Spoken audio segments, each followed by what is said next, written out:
नमस्कार, स्वदेश न्यूज में आप सभी का स्वागत है। मैं हूं भागीरथ साहू। बुलेटिन की शुरुआत करेंगे बड़ी खबर से। यूपी में पांचवें चरण की वोटिंग खत्म में लगभग 65% से अधिक मतदान। चित्रकूट, कौशांबी और अयोध्या में सबसे ज्यादा वोटिंग। पांचवें चरण के मतदान के दौरान कई जगह बवाल, कहीं गोली चली तो कहीं पत्थरबाजी। प्रतापगढ़ में पत्थरबाजी के बाद चली गोली। प्रयागराज में मंत्री सिद्धार्थ सिंह पर दबंगई का आरोप। सपा कार्यकर्ताओं को धमकाने के लगे आरोप। तो ये बड़ी खबर आपको बता रहे हैं, जहां पर उत्तर प्रदेश में आज पांचवें चरण की वोटिंग खत्म हो गई है। लगभग 65% से ज्यादा वोटिंग हुई है।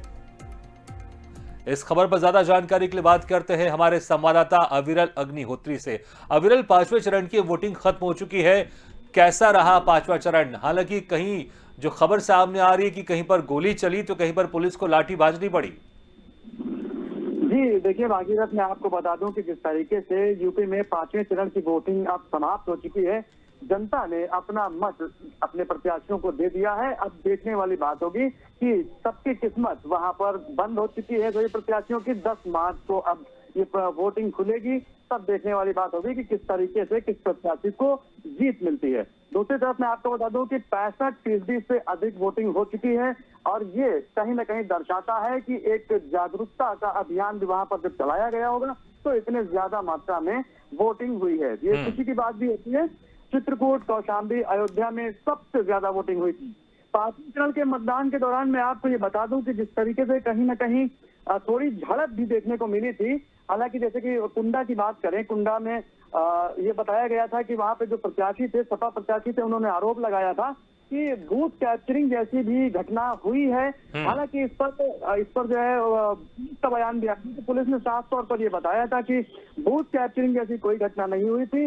वहां जहां पे पोलिंग बनी हुई थी उससे काफी दूरी पर कुछ झड़प हुई थी, कुछ पत्थरबाजी लोगों ने की हुई थी। हालांकि लॉ एंड ऑर्डर जैसी कोई स्थिति खराब ज्यादा देर तक नहीं रही, तुरंत ही उसको सुधार कर दिया गया था और ज्यादा कोई दिक्कत की परेशानी की बात उसमें नहीं हुई थी भागीरथ। लेकिन फिर भी आप ये समझिए कि कहीं ना कहीं लॉ एंड ऑर्डर जो ये चीजें होती हैं, अगर इसको तुरंत दुरुस्त कर लिया जाए तो कोई भी बड़ी घटना होने से बच जाती है। जी भागे जी, प्रयागराज की बात करें तो प्रयागराज में जो मंत्री हैं सिद्धार्थ नाथ सिंह, उन पर दबंगई का आरोप लगा है। सपा कार्यकर्ताओं को धमकाने के आरोप लगे हैं।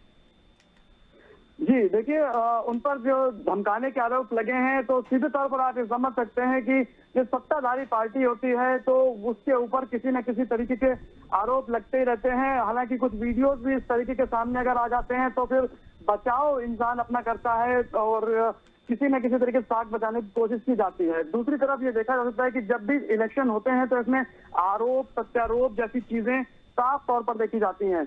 जुबानी जंग इतनी तेज हो जाती है कि अपशब्दों का भी खेल वहां पर ऐसा सामने आ जाता है कि बिल्कुल सीधे तौर पर वो सामाजिक रूप से भी अच्छे नहीं लगते।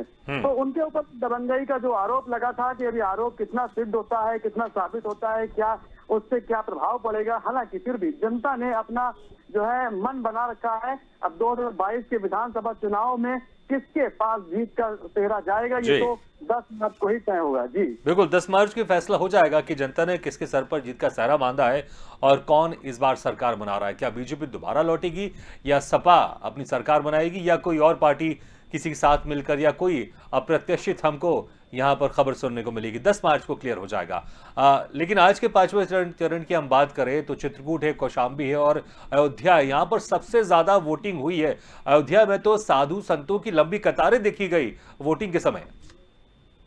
जी देखिए, जिस तरीके से अयोध्या धार्मिक नगरी है, यहाँ पर मुख्यमंत्री योगी आदित्यनाथ ने जब भी अपना कैंपेनिंग चलाई थी, वहां पर पूरा चुनाव प्रचार किया था तो उसमें साफ तौर पर उन्होंने ये बताने की कोशिश की थी कि देखिए हमने पूरी तरीके से जनता को सुरक्षित किया है। अयोध्या में भव्य राम मंदिर का निर्माण करवा रहे हैं और पिछली जो सरकारें रही हैं उन्होंने साफ तौर पर अयोध्या को उपेक्षित कर रखा था। पूरी तरीके से अयोध्या पर ध्यान नहीं दिया गया था, साधु संतों का अपमान होता था।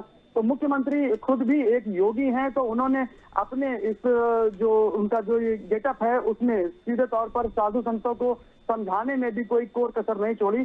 और दूसरा ये भी बताने की कोशिश की कि अगर 2022 के विधानसभा चुनाव हम फिर से भारतीय जनता पार्टी जीतते हैं, जो कि वो दावा करते हैं कि पूरी तरीके से जीतेंगे, तो लॉ एंड ऑर्डर और महिला सशक्तिकरण, महिला सुरक्षा के बारे में, रोजगार के बारे में और जो इंफ्रास्ट्रक्चर है उसके बारे में वो पूरी तरीके से काम करेंगे और साधु संतों का जो ख्याल रखा गया था वो पूरी तरीके से ध्यान दोबारा फिर से उसी तरीके से रखा जाएगा। कांवड़ियों की बात हो चाहे महाकुंभ की बात हो, इन सब बातों को लेकर उन्होंने 2022 के जो विधानसभा चुनाव हैं उन्हें पूरी तरीके से प्रचार प्रसार के दौरान ये सब बातें कही थी।